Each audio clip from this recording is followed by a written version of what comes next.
Audio number 4। किसान का काम भी सुरक्षा जैसा ही महत्वपूर्ण समझना चाहिए, क्योंकि उससे देश की आवश्यकताएं और सुव्यवस्था सीधे रूप से जुड़ी है। एक एक किसान व्यक्तिगत आवश्यकता की पूर्ति का दृष्टिकोण न रखकर राष्ट्रीय लक्ष्य रखते हुए कृषि क्षेत्र में उतरे तो उसमें यह भावना भी उठनी चाहिए कि अपने निजी पेट की ही नहीं, अपने भाइयों, राष्ट्रवासियों की भूख को मिटाने की जिम्मेदारी भी उस पर है और उसे अपना तथा अपने परिवार के लोगों का पेट भरने तक ही सीमित नहीं रहना है, वरन समूचे राष्ट्र की आवश्यकता पूरी करने तक निरंतर श्रम एवं उत्पादन को बढ़ाते रहना है। यह दृष्टिकोण उसके पक्ष में भी लाभदायक रहता है। अन्य क्षेत्रों में अपनाया गया त्याग बलिदान का उदार दृष्टिकोण भौतिक दृष्टि से लाभप्रद न होते हुए भी अधिक प्रबलता से कायम रखा जाता है। उसमें अपनी भावनाओं को और अधिक व्यापक और स्वार्थों को ज्यादा विस्तृत रखने की आवश्यकता रहती है, जबकि कृषि क्षेत्र में अधिक पैदावार, अधिक लोगों की सेवा भाव की अधिकता के साथ भौतिक दृष्टि से भी लाभदायक रहती है।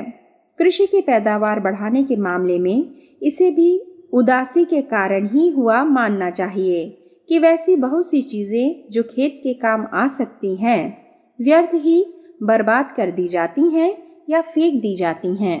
उदाहरण के लिए गोबर और उसके साथ फेंके जाने वाले अन्य दूसरे कूड़े करकट को ही लें।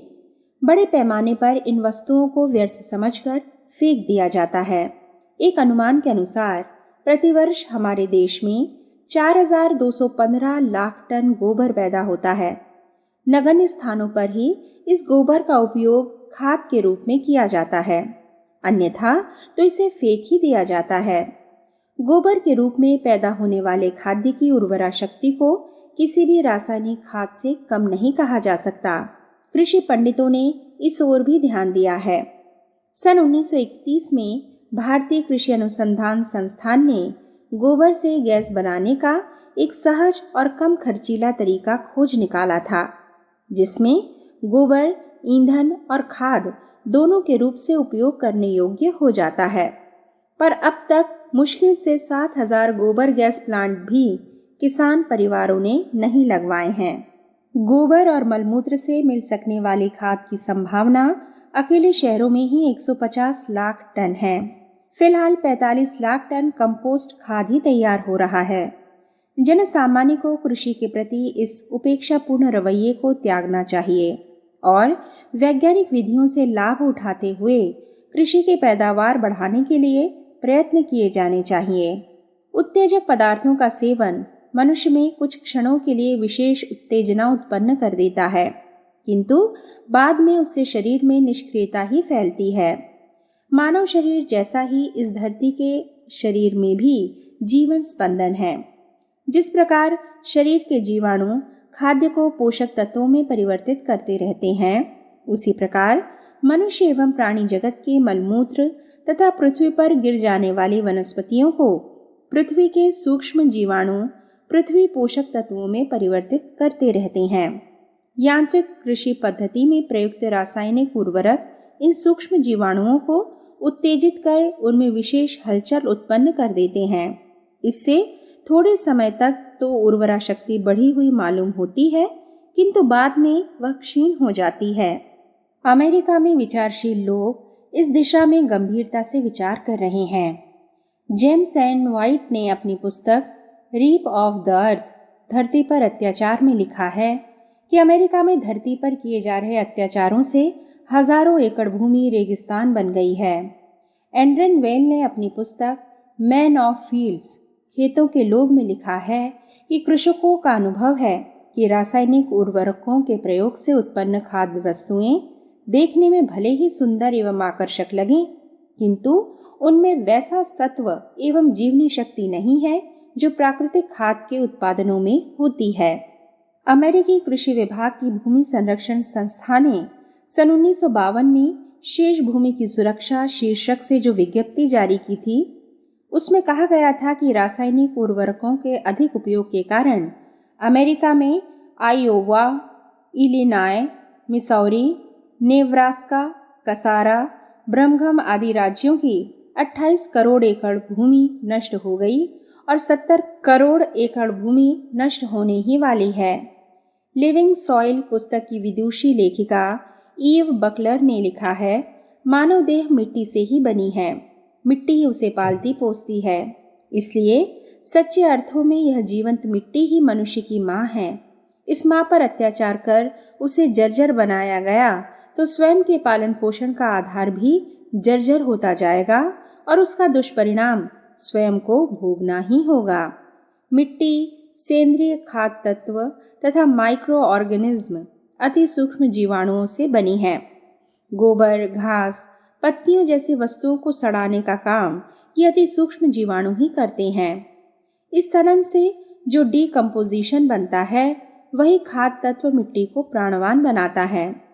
सेंद्रीय खाद्य तत्व जिसमें 1 भाग नाइट्रोजन और 10 भाग कार्बन होता है, जब फर्मेंटेशन सड़न की प्रक्रिया से बनता है तभी वह अधिक समर्थ होता है। रासायनिक खादों में यह सामर्थ्य वैसी नहीं होती, वे उत्तेजक औषधियों जैसा असर करती हैं। पौष्टिक भोजन के गुण उसमें नहीं होते। कृषि विद्या का मूल सिद्धांत यह है कि धरती से उत्पन्न वस्तुएं उपयोग के उपरांत उसे लौटा दी जाएं। अन्न, फल, शाक, घास आदि को मनुष्य और पशुओं द्वारा उपयोग में लाने के बाद मलमूत्र के रूप में धरती को वापस लौटा देने से उत्पादक चक्र यथाक्रम चलता रहता है। इंग्लैंड के विचारशील लोगों ने सॉइल एसोसिएशन नामक एक संस्था गठित की है। इस संस्था में अनेक कृषि वैज्ञानिक, डॉक्टर एवं वैज्ञानिक भी हैं। संस्था के घोषणा पत्र में कहा गया है कि धरती का जो शोषण इन दिनों किया जा रहा है उसका खतरा एटम बम के खतरे से भी बड़ा है। हरित क्रांति को विकासशील देशों में प्राणाधार ही माना गया है। यह है भी सत्य, किंतु समय और विवेक की मांग है कि तस्वीर के दूसरे पहलू को भी भुलाया न जाए।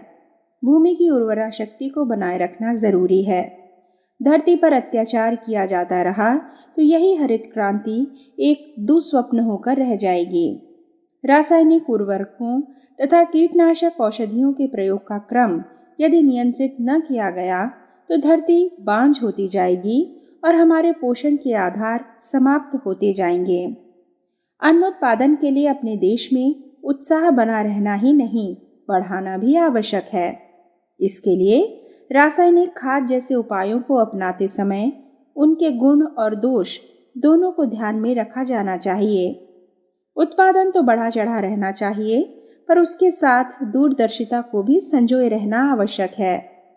प्रसन्नता की बात यह है कि इस दशा में विचारशील वर्ग का ध्यान आकर्षित हुआ है और खाद्य संतुलन बनाए रखने के प्रश्न पर गंभीरतापूर्वक सोच विचार किया जा रहा है। अपने देश में प्रतिवर्ष लाखों टन गोबर उपले बनाकर जलाने में नष्ट होता है। गोबर गैस संयंत्रों के प्रयोग से इस गोबर का उपयोग ईंधन गैस तथा खाद दोनों रूप में सरलता से किया जा सकता है। इससे धरती के उत्पादन चक्र को गतिशील बनाए रखने की व्यवस्था भी बनी रह सकती है और विदेशी मुद्रा की बचत का लाभ तो है ही। सर्वविदित है कि अन्न उत्पादन के लिए सिंचाई की व्यवस्था आवश्यक है। पानी के अभाव में कृषि का विकास कैसे हो सकता है? मात्र वर्षा से ही काम नहीं चल सकता। उसके लिए कुएं, नहर आदि का प्रबंध होना ही चाहिए। पर इस दिशा में भी खाद की तरह ही सतर्कता बरती जानी चाहिए। अति तो अमृत की भी हानिकारक होती है। पानी भी यदि अधिक मात्रा में मिलेगा तो उससे उत्पादन बढ़ने के स्थान पर घटने की विभीषिका सामने आकर खड़ी होगी। प्रसन्नता की बात है कि गत कुछ वर्षों में देश का सिंचाई क्षेत्र प्राय दुगुना हो गया है। इस दिशा में अभी और कई गुनी वृद्धि होनी चाहिए थी, पर सतर्कता इस दिशा में भी बरती जानी चाहिए कि कहीं अति को स्थान तो नहीं मिल रहा है। भूमि को अधिक मात्रा में जल मिलने से उसकी मिट्टी में लवणीय भार उभर आता है। जल स्तर ऊंचा उठाने से भूमि गीली रहने लगती है और उसकी उर्वरता को आघात पहुंचता है। जिस प्रकार भूमि में खाद और पानी का संतुलित उपयोग आवश्यक है, उसी प्रकार की सुव्यवस्था आहार विहार के क्रियाकलाप में भी बनी रहनी चाहिए।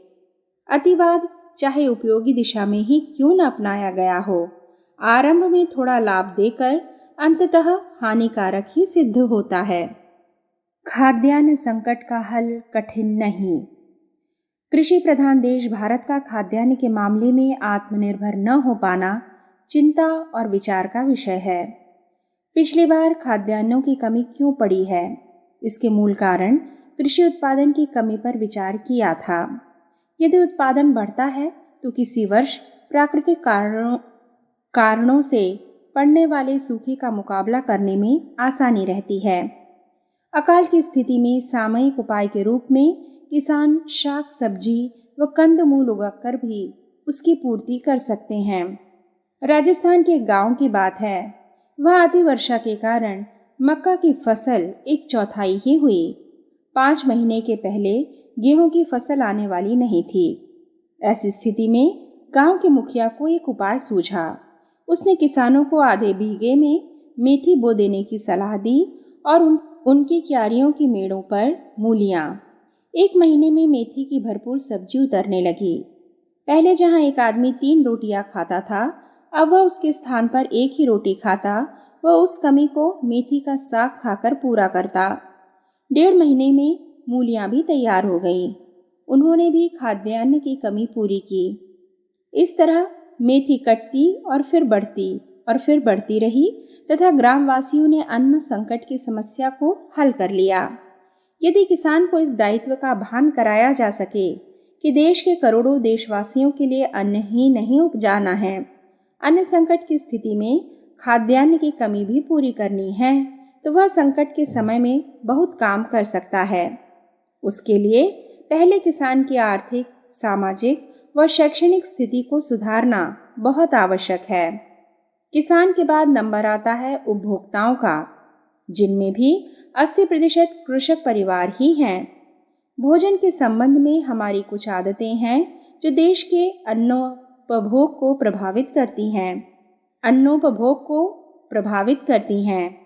मोटे तौर पर आहार को 2 भागों में बांटा जा सकता है।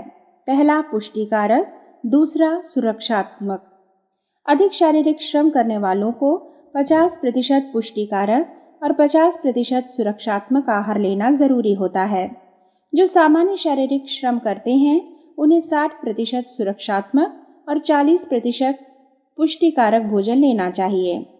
अन्न, दालें, दूध, घी आदि पुष्टिकारक में गिने जाते हैं। शाक, सब्जियां, फल आदि सुरक्षात्मक में।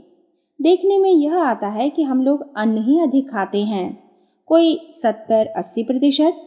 विदेशी इस बात के लिए हम पर व्यंग भी करते हैं। अन्न अधिक खाने की प्रवृत्ति हमारी अन्न की आवश्यकता को बढ़ाती है।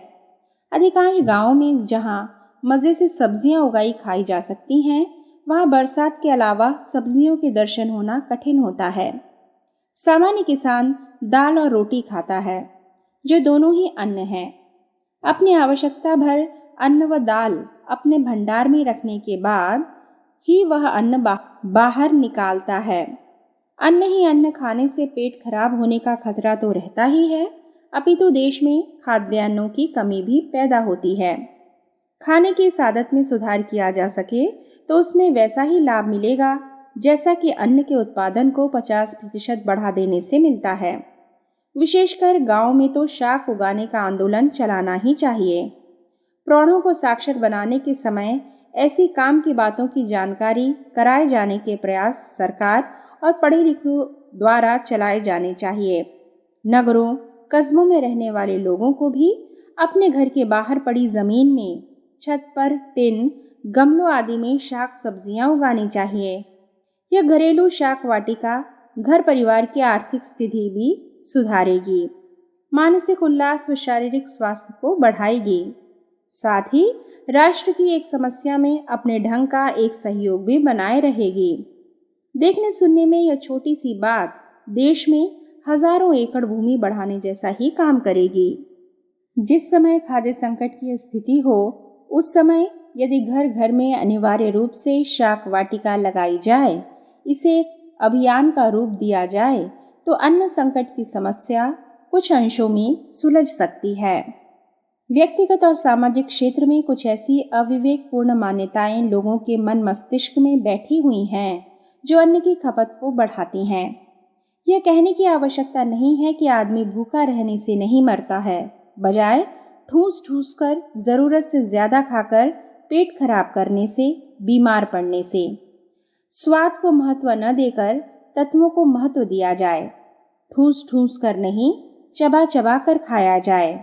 बिना कड़ी भूख लगे नहीं खाया जाए। तभी जो अन्न खाया जाता है उसका परिणाम होता है, नहीं तो यह अन्न को मल बनाने की बेगार भर बन जाती है। विवाह, मृत्यु भोज, श्राद्ध, पर्व त्योहार, उत्सव, पार्टियों, दावतों आदि में जो अन्न की दुर्गति कहीं कहीं देखने को मिलती है, उसे देखकर रोना आ जाता है। भोजों पर प्रतिबंध लगा देने पर भी लोग भोज करने से बाज नहीं आते। ऐसे अवसर पर अतिथि लोग जूठा छोड़ना और आयोजक दुराग्रह पूर्वक उन्हें खिलाना अपनी शान समझते हैं और अन्न की कमी को बढ़ाते हैं।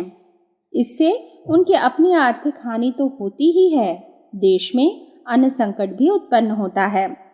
एक तरफ तो अन्न को देवता कहना और दूसरी तरफ उसका यह निरादर करना कितना मूर्खतापूर्ण है।